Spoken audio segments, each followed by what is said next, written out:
My name is Adrian Odell, and today is the 28th of March 2022.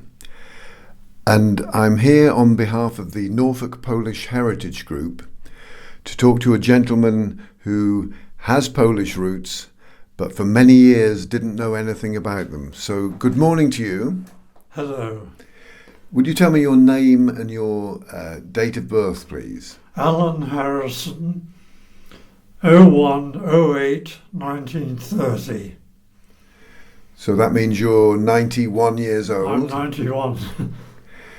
And in my introduction, I mentioned that for 71 years, you thought that you were a true-blooded Englishman.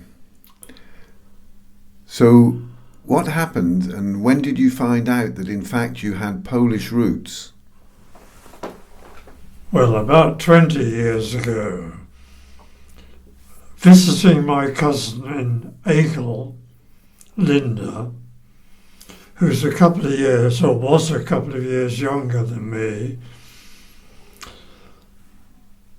Linda said that Aunt, whatever her name was, I knew very few of the aunts on my dad's side of the family. Linda said that the aunt said, the name is not really Harrison, it's Urbinski. And my interest in this starts from then. So you did in fact find out that, yes, it was true, your ancestors, one of them was called Louis Urbinski. And where was he born? Well, he was born in Poland, or which was in that part of Poland, part of the Russian Empire, when Poland had been partitioned. And he was born in a place called Murgatrock in the county of Suwałki. Okay. And do you know when he was born? Yes, I can't quote the date this minute, but we have his date somewhere. But we have records that show that he came to Britain in what period? Well, he came to Britain in the 1880s and arrived in Sunderland. I imagine that was a key route from the Baltic to Sunderland. He was there for a couple of years, moved to Newcastle, and came down to Norwich in the 1880s. Do you know why he came to Norwich? Sadly, I have no answer to that question. Possibly he had known of other people from Poland who'd ended up in Norfolk or Norwich, and thought he would try his luck as a photographer in Norwich, where he seems to have been quite successful. Yes, I understand he had a business, a studio on one of Norwich's prestigious streets. Where was that? Well, we call it Gentleman's Walk these days in Norwich. And his studio would have been very near to Davy Place. So almost in the centre of Gentleman's Walk, facing the marketplace now. Yes, facing. And we have documented evidence of that from the census reports. Yes. But we've also got some interesting records showing how he became naturalised and when he became naturalised. Could you tell us about that a little bit? Yes. Well, I assume that he enjoyed life in Norwich, and he probably met a lot of interesting people in his photography business. Some of the worthies who would like to have their portraits done. And at some stage, and I don't know enough about the politics of what had been happening to his family in Poland, he decided he would like to become British. And the procedure, which takes a few months, requires the action by the local mayor, the Lord Mayor of Norwich, acting on behalf of the government, or the Home Department, as it was called in those days. And Orbinski would have approached various people he knew in Norwich to attest to his, good citizenship, his feelings and attitude to the Norwich community. And these people were prepared to write a document or fill in a form which would then be sent via the mayor to the Home Department, and eventually Her Majesty's government granted him citizenship. And we have records showing that was in 1891. Yes, this is still using the name of Orbinski. Yes, he was still trading under the name of Orbinski. And then the next records that we have refer to a young Mary Musket. Well, at some stage, he must have met an attractive young lady. I assume she must have been good looking or something. Perhaps taking her photograph? Yes, and they obviously became,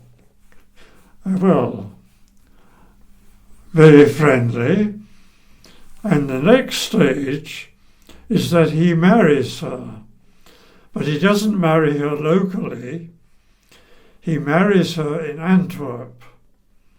And why do you think that was? Well, my guess is that the Musket family, who would be a typical Norfolk family, a large family with most of the family working on the land, perhaps they were not at all keen to see the only daughter marry a foreigner, a photographer. Whether they knew he was Jewish, I wouldn't know. Yes, because that's the other important feature. He was definitely of Jewish stock. Yes. We've seen some records from Poland of his parents, and it's clear that they were from a Jewish community. Yes. But they married in Antwerp Yes. and came back to Britain still as Orbinski. Yes. So we don't know why exactly and when he changed his name, because lots of Poles who came to Norfolk did in fact change their names to anglicize their names. Yes.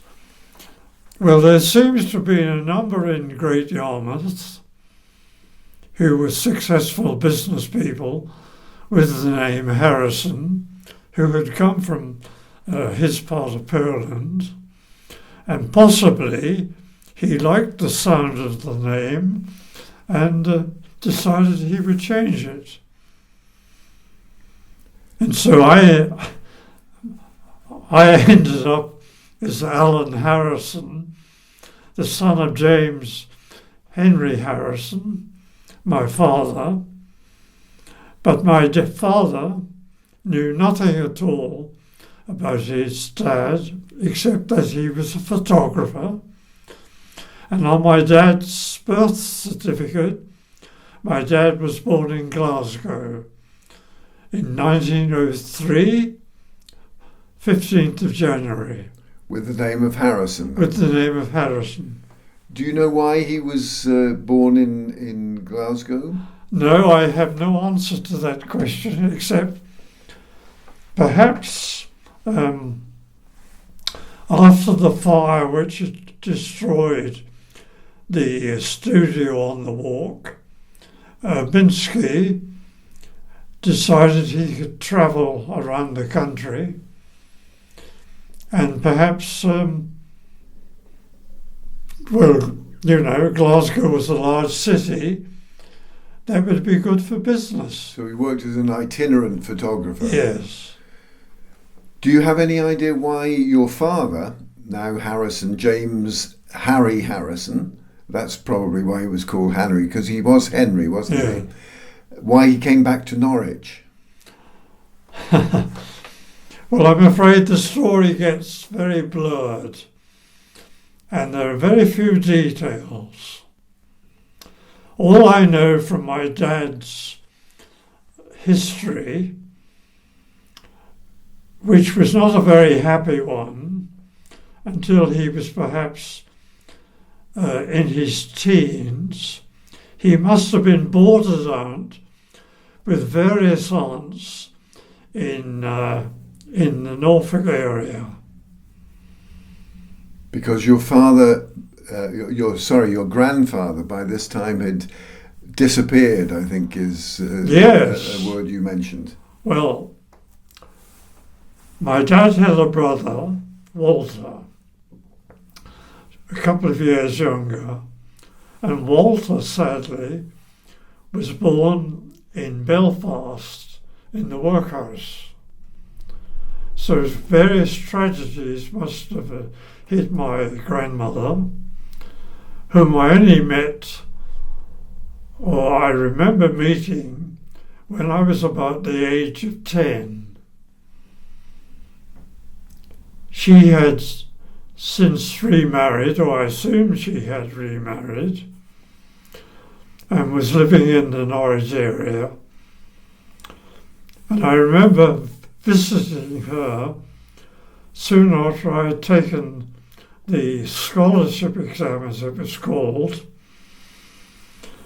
And to my surprise and pleasure, she said she would give me £0.50 a month. How long that went on for, I don't know, because I think the next time I was going to visit this grandmother, it was to see her in her coffin, and that was it. Good heavens. So you were raised as a boy in Norwich. Which area of Norwich was that? My mother, Dorothy Harrison, who had been Dorothy Middleton, was working for her uncle, Albert Middleton, pork butcher and greengrocer, and he had 2 shops in Rupert Street. And I spent my first 5 years in the shop in Rupert Street, the greengrocers. At the age of 5, I went to the Crook's Place School, which was very near.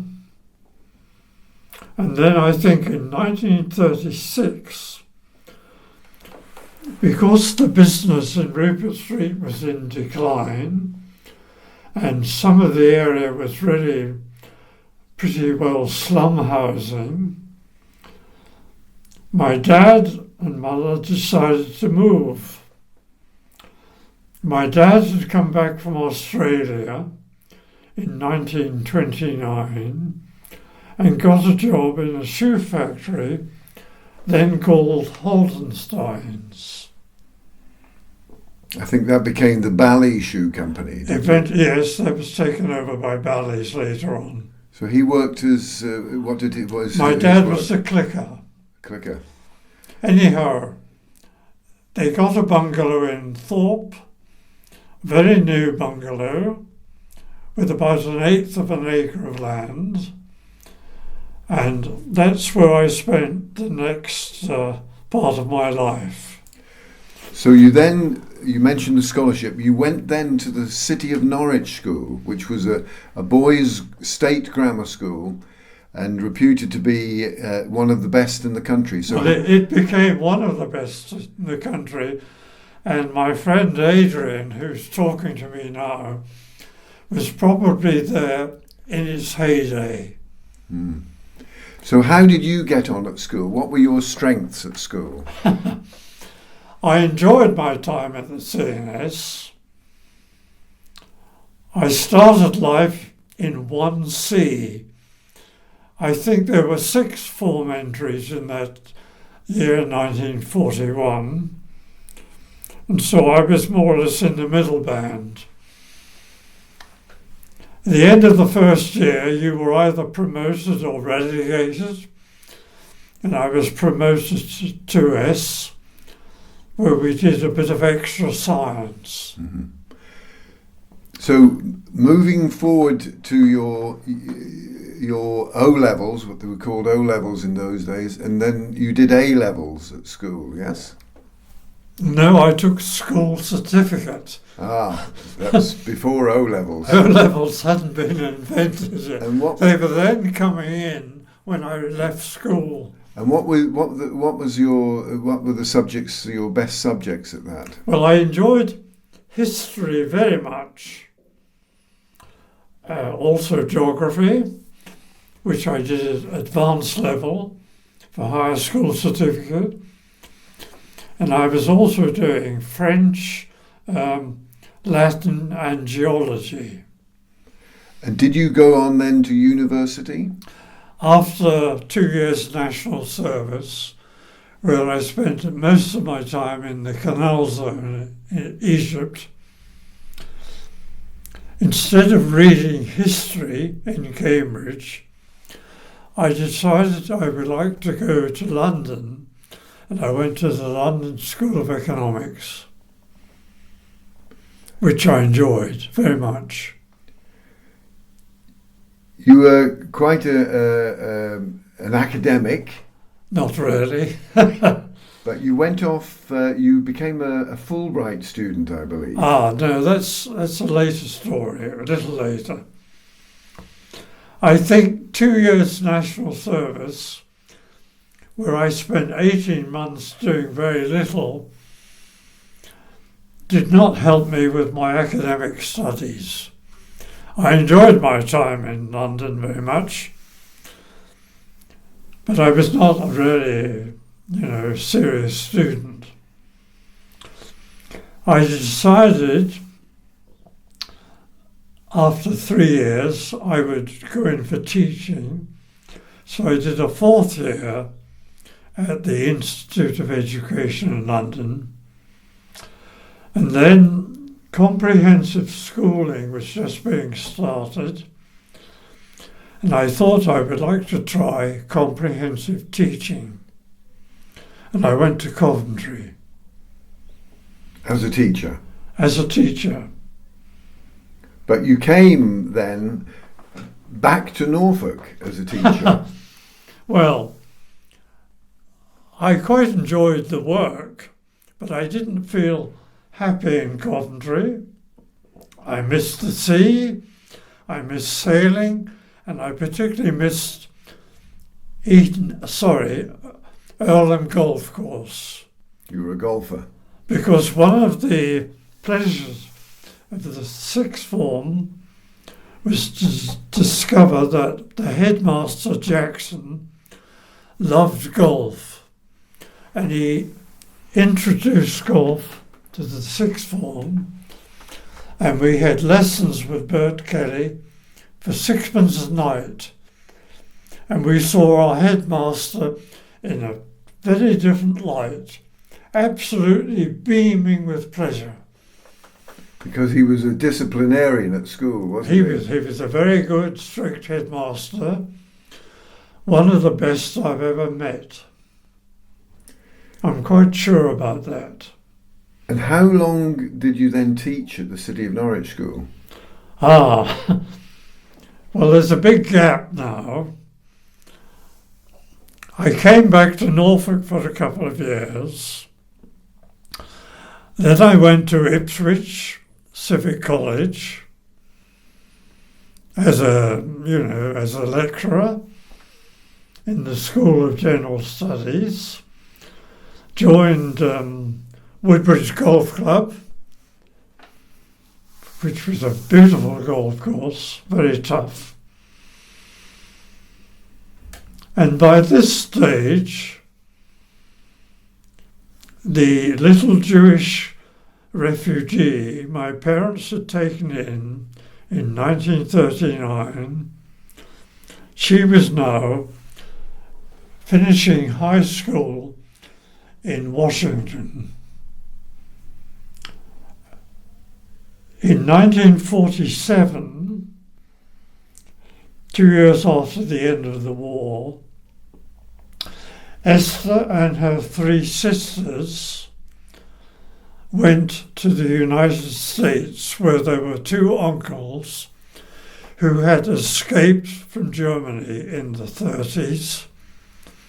Sadly, her parents were murdered in Auschwitz. And when Esther graduated from high school, she came to visit us in Norwich, well, my parents particularly.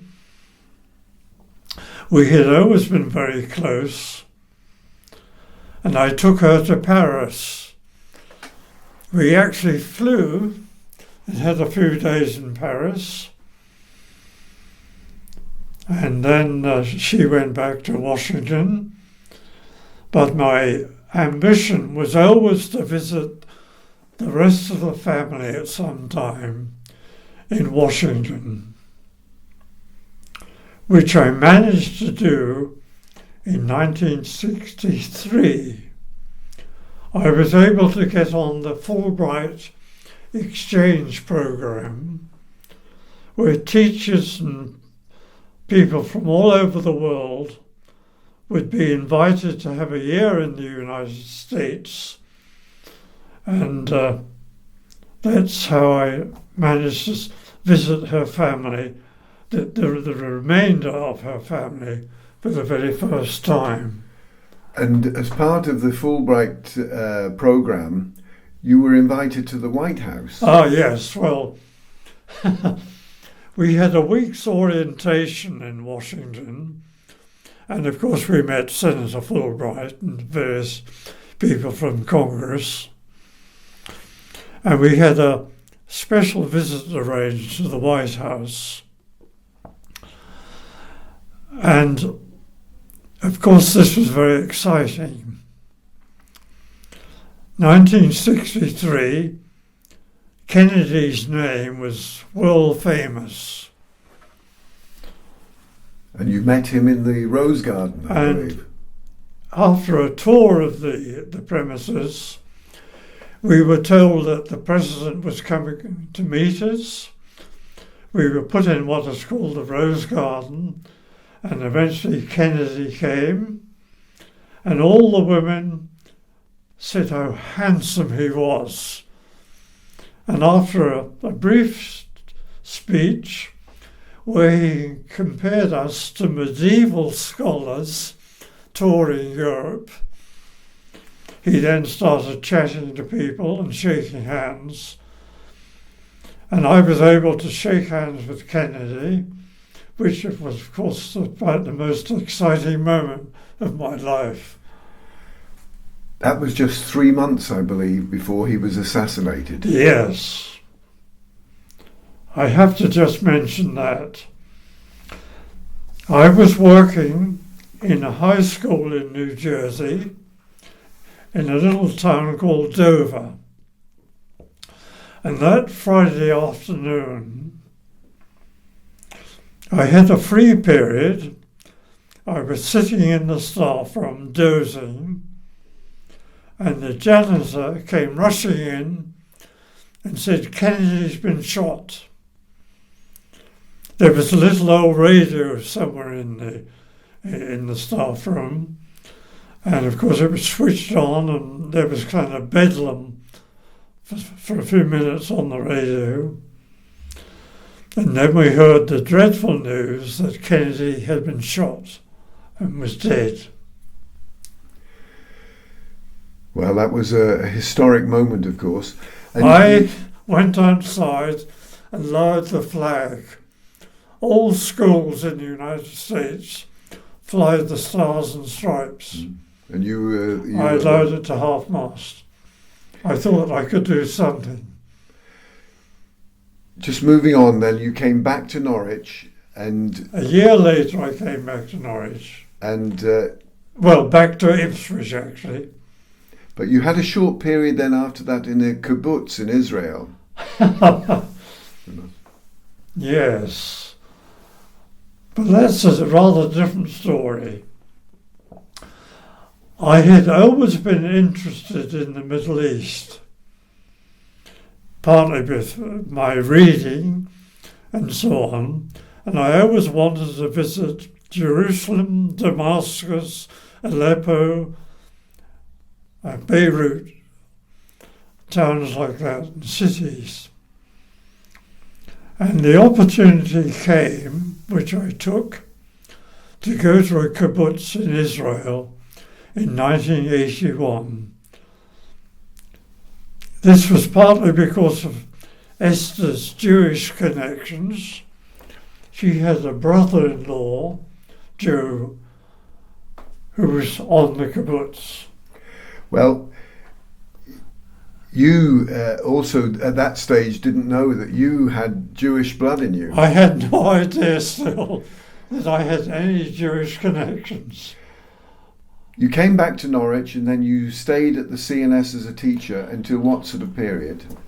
Well, when I returned to Norwich, I went back to the CNS. I'd had a year's leave. And so I spent my time until retirement, 91, 92, back at the CNS. And what have you done since you retired in Norwich? Well, I used to travel a lot. I had a very good friend with connections in South Africa, Canada, and of course I had my connections in the US. I have travelled very widely in the US.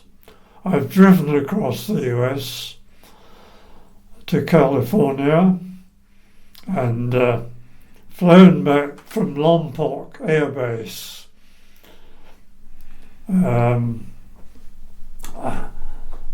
New Zealand, I had friends who went there to retire. One of her sons had been successful in the oil business and settled there. And we also had, Rosemary had a niece who was going to get married in New Zealand. So we combined that with a wedding in New Zealand. In recent times you've lived in Norwich and you have a close relationship with somebody. Tell me about June, please, just very briefly. Well, my one cousin who lived in Acle, I met June in Acle. And where is June from? Now, June, who had the most beautiful long dark hair when I met her, a very attractive Chinese girl from Beijing, had a time in Acle, and that's where we met. And that was in the year 2003, I think. And that relationship lasts until today? Well, I have now been married to June for 7 years. Congratulations. Thank you very much. Alan, I'd like to thank you very much indeed for talking to us today. On behalf of the Norfolk Polish Heritage Group, thank you very much indeed. Okay, I've enjoyed it.